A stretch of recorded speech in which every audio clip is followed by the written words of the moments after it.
No, Anna täällä moi, sun artisti, äänikoutsi ja musaope. Tervetuloa mun 2024 ensimmäisen joulureaktion pariin. Jouluäänestyksen nelossijalle kiri heidän versio Wayfaring Stranger-kappaleesta. Käsittääkseni tämähän ei siis ole varsinainen joulukappale, vaan amerikkalainen tradi, joka kuvaa elämän vaikeuksien läpi kulkemista kohti valoa ja parempaa paikkaa.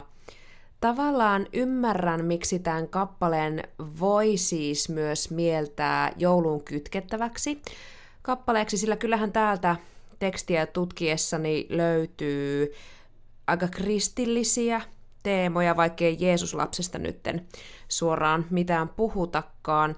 Annetaan nyt siis estraadi tälle teidän valitsemallenne ei niin perinteiselle joululaululle.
Wow, first of all, it fills my heart with overwhelming joy to hear so many string instruments and instruments that don't need electricity to work.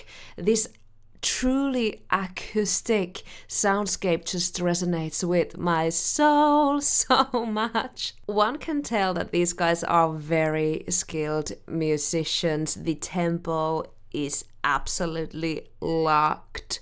Their tuning is extremely good, and the way they first played louder during the intro, but then they turned things down for the vocalist to come in, just goes to show how sensitive they are for what their performance needs. I am going to analyze this sweet vocalist lady that I believe is called Rebecca a little later. Now let's just enjoy the music some more.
Rebecca tykkää sijoittaa ääntä enimmäkseen taaksepäin, ja se tuo ääneen lisää pyöreyttä ja lämpöä. Tätähän välillä lisäkorostaa painamalla kielen kantaa alaspäin.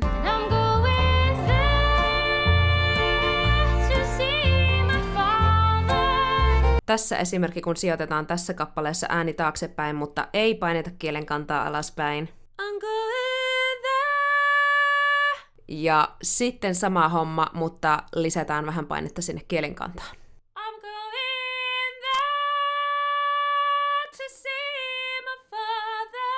Inhimilliseen tarinankerrontaan antaa oman hienon lisänsä myös suurimmaksi osaksi vibran pois jättäminen, eli Rebecca laulaa aika suoraa linjaa.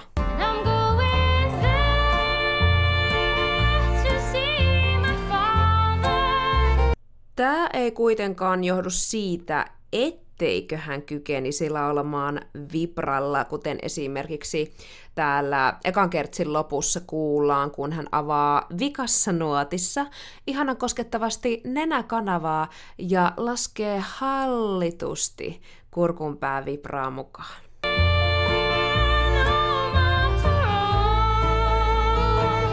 Bluegrassissa tarvitaan väkevää tarinankerrontaa ja sitähän Rebecca tarjoilee myös tekstuuripuolella, leikitellen kiinteän ja hapekkaamman lähestymistavan välillä.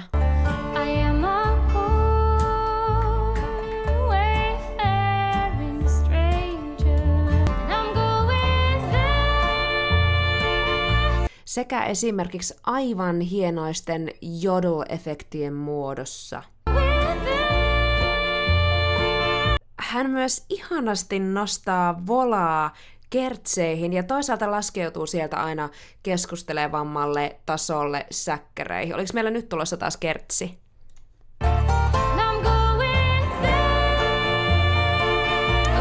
There's some more vibrato.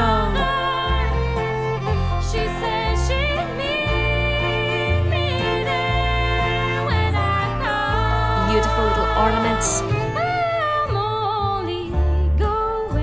That was so jazzy.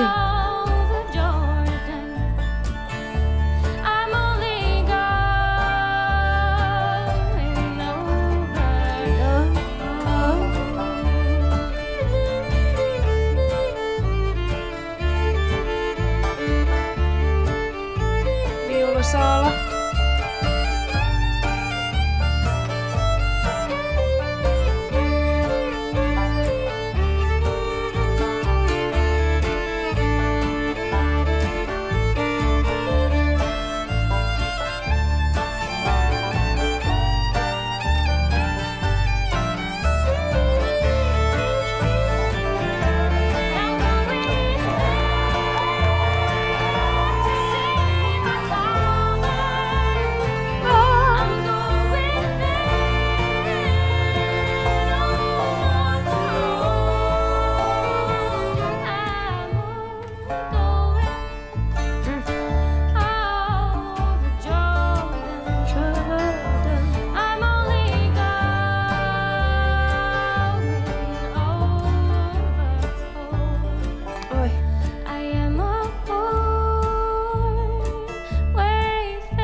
Well, this was absolutely amazing.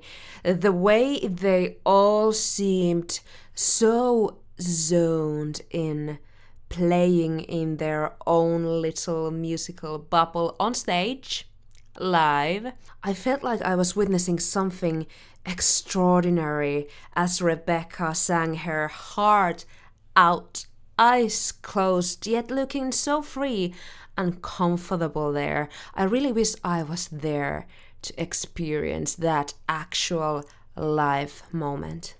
I guess there's nothing more to say, but thank you for this amazing song suggestion. Leave your thoughts on this song and my reaction in the comment section as usual. Throw in some new reaction suggestions for 2025 as well. Remember to like this video, subscribe to my channel and click your notifications on so you won't miss my next video. See you hopefully then. Moi moi!